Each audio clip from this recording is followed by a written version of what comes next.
Quand je suis revenu de vacances, il y a 2 mois et demi, 3 mois, j'ai découvert cette fissure. J'ai suivi sa trace. Elle fait toute la largeur de la maison. Elle va vers la cave.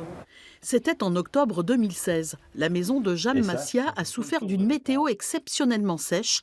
La canicule a provoqué un phénomène de retrait et de gonflement de l'argile présent dans les sous-sols. Aujourd'hui, les travaux de consolidation ont commencé.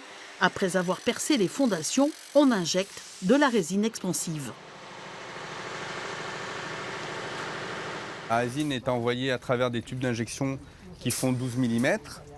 Des tubes d'injection qui sont mis directement sous la fondation, à 2 mètres et à 2,50 m de profondeur.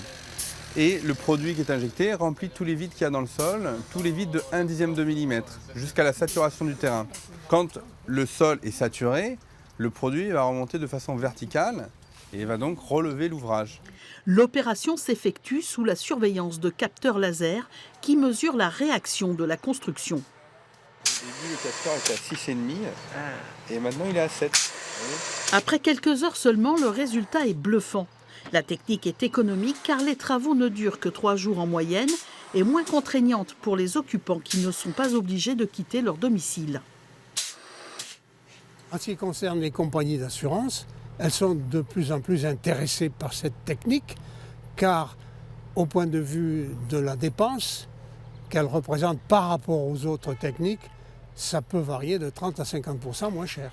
L'injection de résine expansive a vu le jour en Finlande il y a 40 ans. Connu en France depuis 20 ans, ce procédé est utilisé pour des immeubles, des églises et des monuments historiques. Des interventions ont eu lieu au Grand Palais des Champs-Élysées, au Muséum d'histoire naturelle ou encore à l'Assemblée nationale.